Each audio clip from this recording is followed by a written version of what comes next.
everyone. My name is Evie Lupine. Welcome back to my channel, and today I have another video for you all. And today I want to talk about ADHD and BDSM because there is a huge overlap in our community between people who are kinky and people who are neurodivergent. And I don't know why that is, but I think it would be really interesting to explore. But today, I don't just want to talk about and theorize why so many people who are kinky are also neurodivergent. I want to talk about how, as somebody who does not have ADHD, I support my partners who do have ADHD. Because for some reason, and I swear to God, not on purpose, for the last 10 years, I have basically only dated people who have ADHD. That's how it's worked out. And when you look online, if you look for information about BDSM and ADHD, the vast majority of the resources are for and by people with ADHD, which I think is great. But when you try to find information generally online about being a supportive partner of somebody who has ADHD, all of the top Google search result resources are abysmal and dour, and it's like, yeah, so you know how you feel like you're being taken advantage of and like you're dating a child and how they're really immature and have no impulse control, it's horrible and awful and you hate them? Like, why is it so negative? Like, I like the characteristics of my partners that are associated with their ADHD. I am a more serious person. I don't emote my excitement super readily a lot of the times. I'm not very spontaneous. I tend to get into my habits pretty deeply. And I like and admire the characteristics of my partners that you at least partially can contribute to their ADHD. I think it's cute and it's quirky, and I like those things about them. I like their excitement for things. I like that they're more impulsive. I like that they can be spontaneous. I don't think it's a burden. I don't think it's like, oh, look at me, the long-suffering partner of a person who's terrible to deal with. It can be a nice, fun, positive thing. And so maybe eventually I'll do a video also where I explore why it's awesome to date people with ADHD, because it's not just a horrible, terrible burden all of the time, and I hate that that's how it's talked about in so many places. But what I want to focus on today are the skills and tips and techniques that I have developed and found over the years that I think genuinely really help somebody with ADHD in a lot of cases. How can you be a supportive partner for somebody who is a person with ADHD? How can you do that? What does it look like? Because, of course, it's not universal for everybody. Everyone's ADHD manifests in different ways, and different people, take different routes for, treating their ADHD or not. It's very individual. Do not just, take this video and suddenly start doing everything that I suggest without, talking about it first. But, I think there are things that are helpful that if you are somebody who wants to be supportive, especially within the context of a BDSM relationship or a dynamic, you're doing DS or something, these I think are things you should think about implementing, and maybe they'll help and they'll be good, and why not, basically.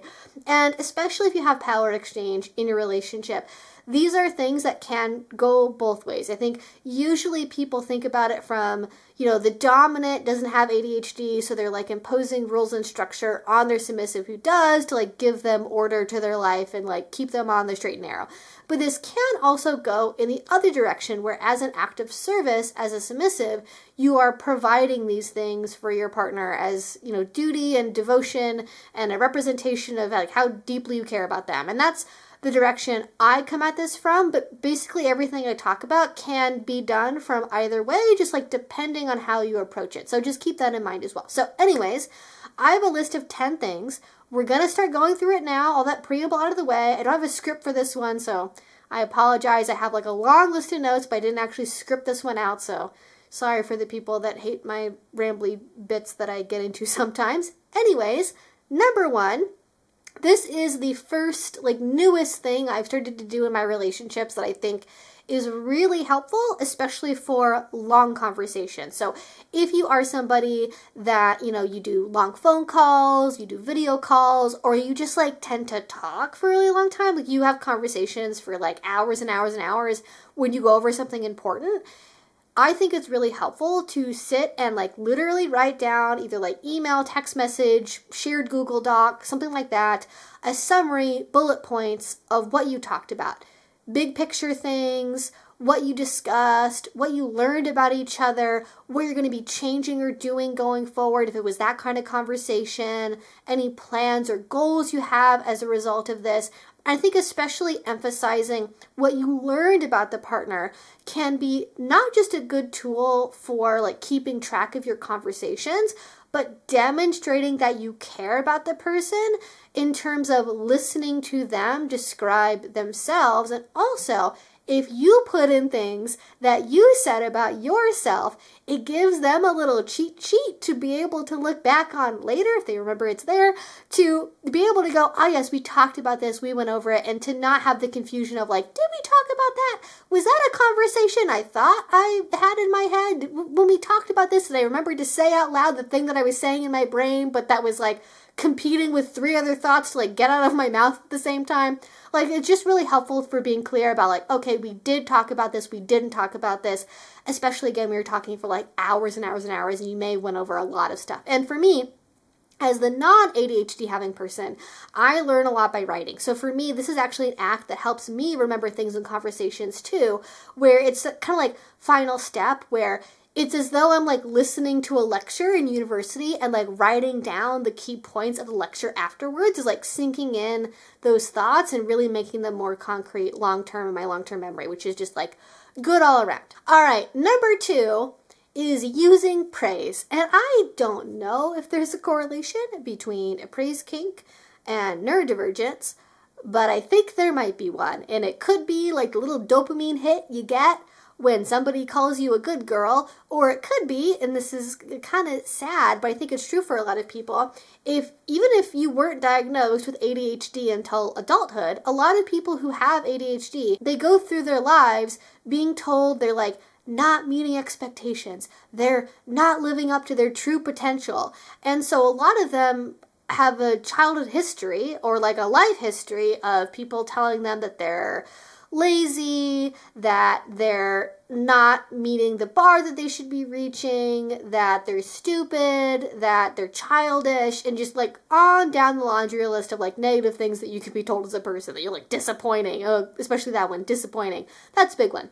And so because of that, I think a lot of people who have ADHD benefit from essentially a positive experience of being told that they're not disappointing, that they're good and worthy, and they're doing the right stuff. And I think a really good way of doing this is not just like throwing out like random praise. Although like, hey, everyone loves a little like good girl, good boy, good pet, tap tap on the head, nice little hug. A lot of people like that, that works too. But I think if you want something that's like really healing for a person, that can be really bonding in your relationship, I think focusing on demonstrating that you're observing them, doing something that is important to them, that is a struggle for them, and that they're working on it, that can be really big, right? So like, let's say your partner like plays piano and they're like super out of practice and they have a piano and they just keep forgetting to like make time to practice piano, okay?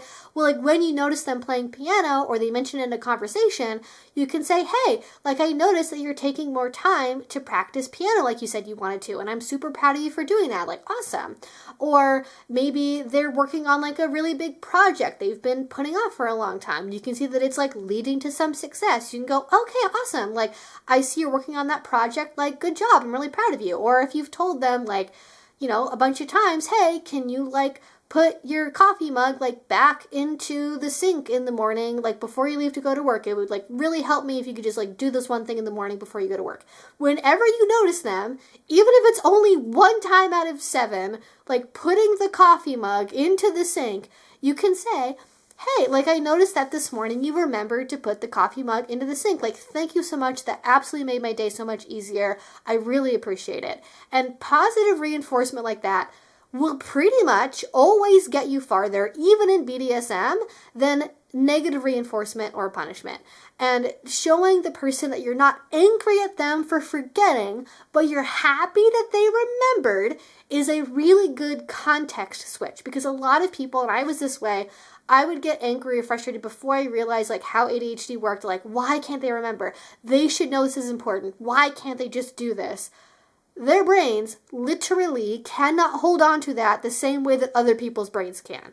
It's not laziness. It's not them being willfully ignorant or trying to make your day hard. It's just a brain difference, and that's just how they are. So work with them, praise them for things that they're doing, and recognize them, and basically it's like helping them see that their efforts are being recognized, which can help them feel motivated to do it more in the future. I will also say too with this, I've been told in general that I'm pretty good at giving compliments to partners. And I think the reason why I'm good at doing that is I don't just say like, oh my gosh, you're so beautiful.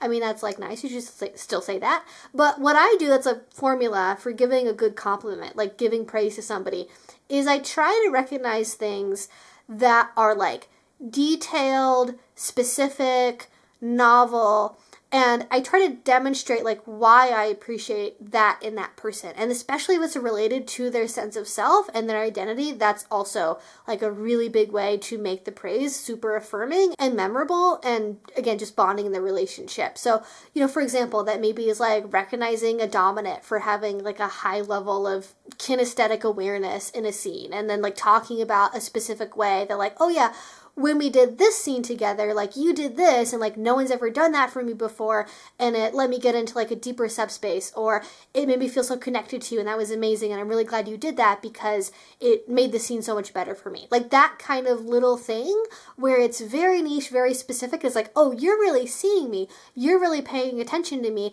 and you also notice what's important to me about myself, and that can make a big difference. So anyways, that's like praise in general, which I think is super positive for people, and like just use it. It's like, who doesn't like praise, right?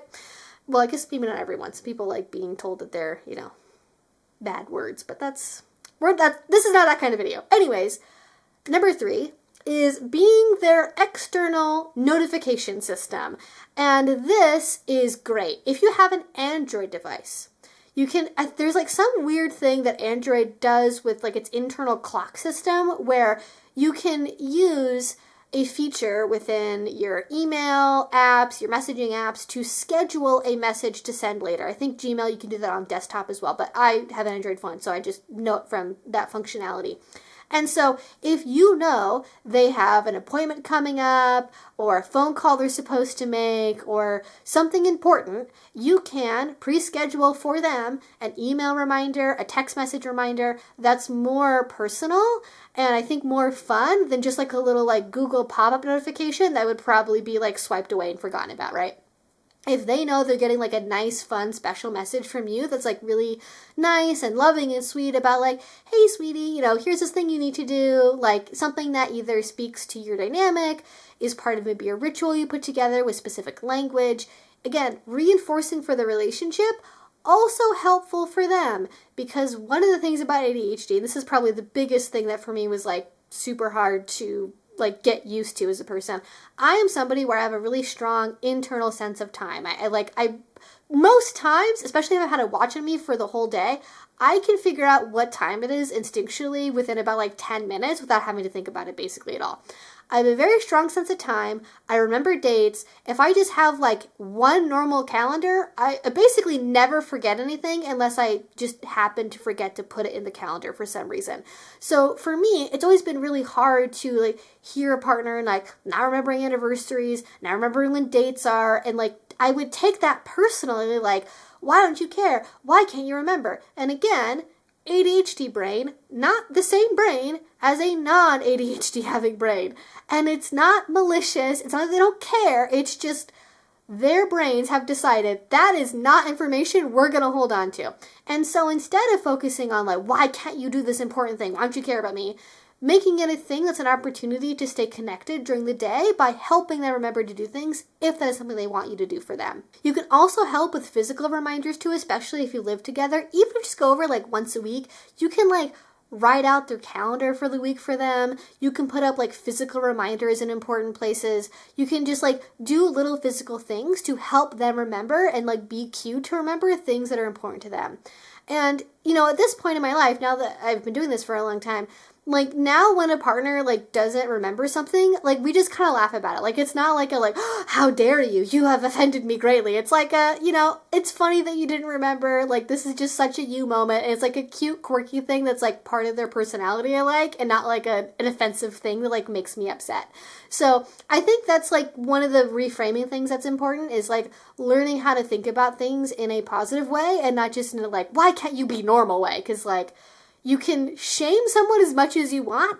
They're never gonna have a different brain, but you can learn how to work with their brain, right? Anyway, so being an external notification system, setting reminders for them, helping them with a calendar, keeping like an external version of their calendar on like your phone so you can help remind them and check in. Hey, do you remember you have this today? You can monitor it at different levels depending on like what makes sense for you, but that's generally what I would start with. All right, number 4 is having frank conversations about what parts of executive dysfunction are the most hard to deal with for them. I know some people who have like universal time blindness. Like if it's the middle of the day and the sun is up, they cannot tell if it's 10 a.m. or 4 p.m. They do not know like what day of the week it is. They don't know if they're late to work, on time for work, early. They're just flying by the seat of their pants because they have no internal sense of time whatsoever.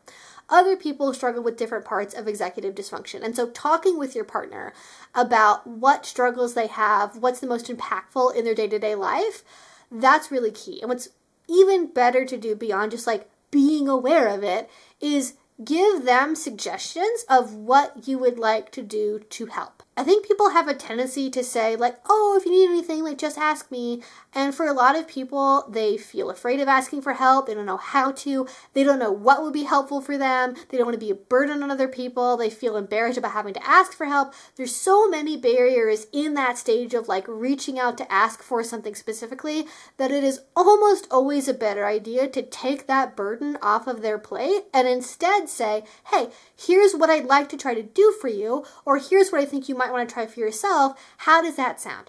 Get their consent to do it. Don't unless you have, a relationship where that's fine. Don't just start randomly doing stuff, but ask if that would be helpful and then just like try it. And especially if you're giving them things that they can do for themselves, it helps them feel empowered to develop new habits and be doing new things. And that ultimately I think is really positive, especially for a relationship where you're doing power exchange and they're submissive, giving them things so they don't just feel like infantilized or talked down to, or they have to be like taken care of in like a parent-child way. Like you are helping them keep track of their life and do things that they want to be doing in an accountability way that's fair and is not just like putting them down and treating them like they can't do it. You're giving them opportunities to succeed and gain mastery over stuff. And that's like really big for mental health in general, but especially with ADHD, where like they might have been, and especially like if they were when they were children or in other relationships, they may have been infantilized to the point where they like weren't expected to be able to do anything for themselves. And that typically like doesn't feel great for most adults. So giving them opportunities to succeed on their own is like also like usually a good thing in my experience. And then also, not to mention the fact this also helps avoid the whole like, oh my gosh, I'm a horrible burden caretaker of a helpless person with ADHD. Like, you are giving them things they can do. You're not overburdening yourself. You're helping maintain those boundaries, but in a way that's not like coming from a negative place. Number 5 is researching things for them. And this may be very specific to who I am as a person because like research and writing is a really big part of my job. And it is something that I enjoy. But I definitely have partners where they know they have to do something and they're at that first step and it's really overwhelming, right? They have to find like a new doctor for something, or they're trying to find a new apartment to live in, or they're trying to like maybe like even find a job, right? Like they're trying to do really big things where it's like, oh my God, I have to do all this searching and I have to like put together my CV and then I have to do this and this and this and like, and every step feels really overwhelming. And I find that for at least the people I interact with, the first step of just like researching everything that's possible is the most overwhelming and the hardest to get started doing. So like, for example, with finding a doctor, I will research, okay, what kind of doctor are we looking for? Who's in the area? Who's taking new clients? Like, what reviews do they have online? Like, do they take your insurance? Like, when's the next soonest appointment? What's the procedure for getting in to have an appointment? I will research all that. I will summarize it like bullet point in a list of like, okay, so here's your like top 5 options. Here's like the details about like where they are, how like soon their soonest appointment is, how far away they are from your house. Here's like if they take your insurance or not, like all those details are the most important, like just like a 1 or 2 line summary of that. And then I will put in information to allow them to contact them, like an email or phone number. And then I'll say, hey, their office is more responsive via text message or email or phone calls. And then I'll ask them, okay, I have the summary now.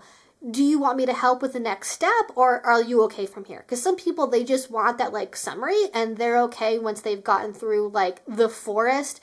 Once you've picked out 5 trees, they can do it, but they need help like cutting down the rest of the forest first, because that part again is just really overwhelming. But some people also are like, yeah, can you also help me like make these phone calls, or like help me remember my appointments? But give them the agency to decide how much involvement they want you to have, but be there to support them and just like do what is oftentimes the hardest step for them, and like be able to have an opinion about it basically. And I find this is like really helpful for a lot of people. And like I think it's fun, and I get to do something that's fun and also bonding for the relationship, and it's really just like a win-win overall. All right, number 6 is like probably one of the more obvious ones on here, so I'm gonna kind of keep it short and sweet, but this is create a visual reward or tracking system. I actually recommend like not using an app for this. I think doing something that's like physical and tactile is more beneficial, but literally like the good old-fashioned sticker book, sticker chart, chore chart, some kind of like pretty aesthetic like paper list, something along those lines. I don't know what it is, but there's something about these that are like really motivating and rewarding for people.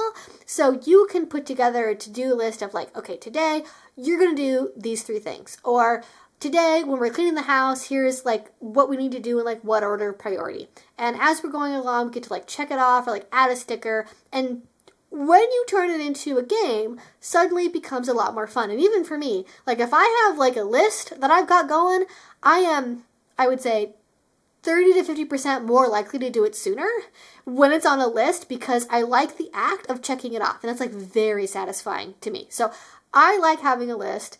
I think maintaining a list for someone else and doing that first step for them of like, okay, so you've told me these things are important to you. You want to achieve these things this week. So we're going to put together a list at, Monday, Sunday night of like, here's our to-do list for like today, like specific things for Monday that you're going to do. And here's our overall list for the whole week. And we're like, break it up into like more concrete, easier to swallow sections, like day by day. And then before you know it, we're going to get through everything. And by being the person who's maintaining that list, again, you're removing that burden. You're removing like the overwhelming feeling of like, I don't even know if I remember all the stuff I'm supposed to be doing, because you're helping them with that process. And I think a lot of people just benefit from that in general. All right. Number 7 is being what I like to call the impulsivity filter. And if your partner has a tendency to make impulse purchases, suddenly decide to commit to a really expensive hobby that takes up a lot of time, they suddenly decide they want to like go on vacation somewhere, all of a sudden they've booked everything, that may or may not be a habit that they want to change in themselves. And if they want help maintaining a budget or keeping track of a schedule better, because especially if they're impulsively scheduling things, there's a high risk that things are going to be double booked or schedules are going to conflict and it's not going to work out. So you can take this in a direction of like, they need to ask you for permission before making purchases of a certain type or a certain dollar amount, or before they put something new on the calendar. Or it can just be a really quick, like not even asking for permission, but giving information about, hey, I want to do this thing, or I want to buy this ticket, or I want to go do this. And then you can just give feedback. And sometimes just hearing the other person be like, well, that sounds like that maybe would go outside of your budget. Are you really sure about that? Is it really worth the money? Sometimes just hearing that is enough for them to go, yeah, maybe it's not really worth it. And then it just is like not interesting anymore once you've like taken that step to where now there's a pause between the impulse and actually making the purchase or choice, where now it's not as rewarding because you've put in that buffer zone there between the impulse and the decision-making process. So it's just, you're like a speed bump. You're like a decision speed bump. Like, you're not stopping the car. You're just being like, hey, let's slow down. Let's think about this. Is this staying within our values? Are we staying within our goals? How do we do that? And it's, I think, positive because it also allows you to see, okay, what kinds of things is my partner interested in? What would they want to do? Helps you get some ideas for like surprises or birthday gifts or things like that. And also, if they really decide, hey, you know what, actually even talking to you about this, even if it's going to be expensive, even if I don't know I'm going to like it or not, like, this seems like it would be really fun and I do want to try it, that gives you an opportunity to do a new thing together as a couple, where maybe you also decide you want to try this thing with them, or maybe you want to go on this vacation with them, or you want to like try skateboarding too. Like, it gives you an opportunity to be together as a couple versus them just like showing up and be like, oh, hey, I've been skateboarding all day. Like, wait, what? When did that start happening? Like, it just is that moment to like help you find something new to connect over. Number 8 is finding a way to communicate that works for both of you. And this is a big one. I have, with people in general, and especially with people with ADHD, I find that they can have like radically different approaches to how they want to communicate throughout the day. I have partners where they like constant, what I would call bird chirping, where they just want to like talk a little bit throughout the whole day. They want to like share memes and random photos and little snippets about what's going on. They don't necessarily always want to have really big conversations, but they do want to like let you know that they're thinking about you and they want to know that they're being thought about in return as well. I also have other partners in my life that absolutely cannot text to save their life. They forget they have a phone 6 times a day, and they forget they're in a conversation after about like 15 minutes. If they do not see a notification, their brain blanks, they leave their phone somewhere, they lose it for like 6 hours, and then they're like, the conversation you thought you were in the middle of just like cuts off immediately. Again, at this point, it's really funny. It's just like, that just happens. It's funny. But like, people can be radically different in how they want to communicate. And I think you should be clear with yourself first about like, okay, what level of communication am I okay with? Do I want to talk all day, every day? Am I okay with like a couple of days of silence, like between bigger conversations? Like, what am I okay with? And then what can that other person do comfortably that can maybe help us meet in the middle? And if they can't, like, are your needs going to be met in this relationship? Always a thing you need to consider. But in general, what I have found is like, I'm okay, I'm flexible with my conversation style. So I'll have some relationships where we do kind of more like the bird chirping thing every day. I have other relationships where like some days we don't talk, and then other days we have really deep conversations for like 6 hours, and that's just like how it goes sometimes. And I don't take anything personally. I know it's just their brains, and I'm happy to work with that. And my needs are met because ultimately what I want is not necessarily like conversation frequency. I want a relationship where I can express myself fully and people are okay with like occasionally having really long conversations and or text messages with me, because I am not really a bird chirp texter. We talk like once a day, once every other day, and then when we talk, I'm sending you like 4 or 5 paragraphs of like detailed thoughts about like a book I was reading or something I'm working on or something along those lines, right? Like politics, philosophy, whatever. And I find that really rewarding. Some people find that overwhelming and they look at my 4 paragraphs and without reading it, they go, oh crap, what's happening? I can't read all that. And they shut down. So I don't do that with everyone. And instead, what we found as a workaround is we have certain conversations and lengths of conversations that are fine to have over text. And then if it goes beyond a certain point, or it's going to be more detailed, or maybe like, maybe involves like, hey, have feedback about something, those are done like in person or in a video call or at least a phone call. So we have like sort of rules we follow, though not like strict rules that are like, it's not a dynamic thing, could be, but in this case it's not, of like, okay, certain conversations are going to happen certain ways. And so they know they're not going to be overwhelmed by having to like read something that they're like not mentally prepared to parse through. I know I'm eventually going to be heard in the way that I want to be heard. and everyone's happy. Everyone's getting their needs met. We're having the kind of conversations that we each want to be having. No one's overwhelmed, and no one's feeling like they're being like left out in the cold, not being able to fully express their thoughts and desires. So that one's a really, really big one. And I think it's good for like any relationship, but especially with ADHD, where there can be like really massive differences in preferred communication style. All right, number 9 is like another like classic ADHD thing, but this is combining disliked activities with a liked activity, like listening to a podcast or ranting about something or listening to like favorite music. And this is essentially a way to do body doubling where you're with your partner who has ADHD and you're either doing a task together to like keep each other like on task to like stay accountable, or you're just like next to them, like in a chair, and they're like folding laundry or like working in their computer, like answering emails, and then you're just there like not along, and you're having a conversation with them where they rant about like their coworker that annoyed them or like what their favorite anime is, and you're just like, yep, okay, and you're having a conversation, you're allowing them to stay focused on their task, and or you're doing it with them alongside them, right? Like you're like, all right, we're going to put on like a show you really like or an album or something, and then while it's on, we're going to do the dishes, or we're going to clean this part of the house, or we're going to do some task together. Even just being there, like, not even physically, honestly, because like the big way that I do this in one of my relationships is like we do like really long video calls where like sometimes we don't say very much at all, where they're in their computer or their workstation and I'm at my computer or I'm like doing things around the house, and we're just sort of like watching each other work, kind of, which sounds really boring in the abstract, but there's something that's like really like intimate, and I don't know, it's just like intimate and rewarding about like being part of a person's life that way, where like they can kind of like occasionally talk to me about like what's going on in their life, and I'm just like putting away dishes or folding some laundry or like taking my dog outside.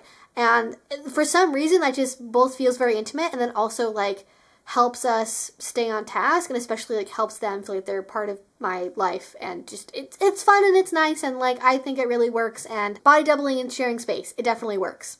All right, now for my last suggestion, my final one here, number 10, is create a routine, but a soft routine.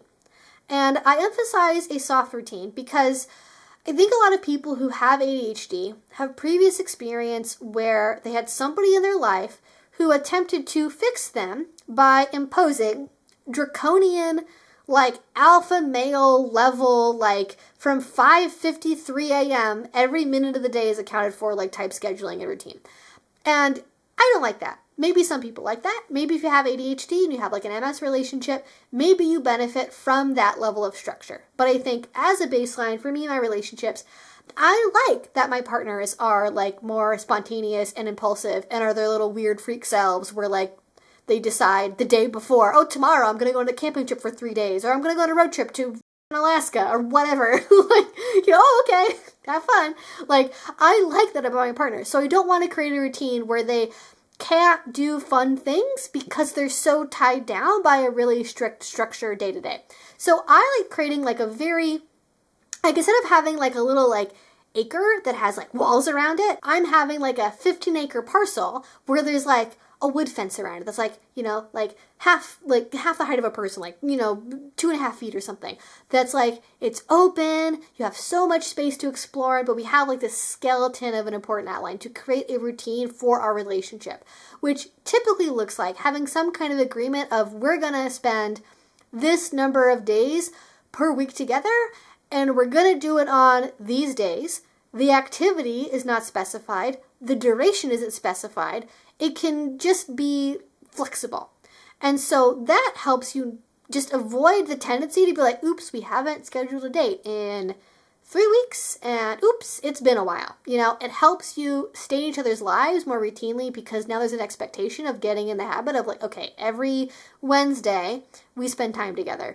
Can look a bunch of different ways. We could be playing, video games on Discord. We could be going out for dinner. We could be cooking together. We could be doing a scene. And leaving that flexibility open, I think, helps it not feel so restraining and restrictive, but also gives you the reassurance that there is always going to be time made. And again, you can put it in the calendar. You can give them reminders. You can help them remember when that time is.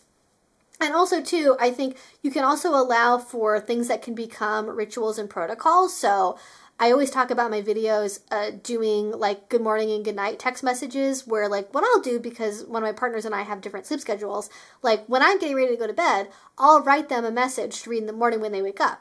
And then they'll respond in the morning when they get up, and then I'll read it when I wake up. And that's like just a nice little way of like always staying in contact. That's like not necessarily super time consuming, but is a way of having a routine of like, okay, this is something that we always do that helps us stay connected. That's not a big investment for either one of us, but that ultimately feels really positive. And you can escalate that into more of a rule or protocol that you have, where that's something you do all the time in your relationship that's mandated to exist a certain way. And I have times where that is like kind of the space it exists in, but like not necessarily always. And yeah, those are basically my 10 suggestions for things that I think are helpful as the non-ADHD having person in a relationship. And again, these are not for everyone. Not all of these will work for everyone with ADHD. It depends a lot on the individual person and where they're at in their journey of understanding their ADHD, if they're, doing medication or like psychotherapy, things like that. But these are just some things that I think are genuinely really helpful, and I would love to talk about this more in the future. I think there's a real dearth of content online about ADHD that's like positive from the non-ADHD partner's perspective of, okay, like, why is having a relationship with somebody with ADHD not just like acceptable, but like fun and rewarding and unique and special and like enjoyable, right? Or like, how do you specifically get into ADHD with power exchange, or like talking more about like the community and neurodivergence and like both how it's common and also like why it might be common and popular, and also like how the community talks about it too, because I've heard some unfortunately infantilizing things in my time as well. Again, you guys can leave any of your comments or questions down below, especially if you have ADHD. I would love to hear feedback about if these ideas work for you or not, other things you may have implemented in your relationship, and where you got those ideas from, what they help with, because I think there are just so many different potential directions to go in. Again, any other comments and questions you can leave down below, especially if you want to have, maybe some ideas for future videos that you'd like to share, please do. If you did enjoy this and are already, please do subscribe, because I make videos twice a week about all different kink and BDSM related subjects. And finally, if you want to support what I do, the best you can do is with Patreon. Link to that will be down below. If you do already support there, thank you so much. It means the absolute world to me. And until I see you all next time, I hope you have a great rest of your day and a great rest of your week. Bye-bye.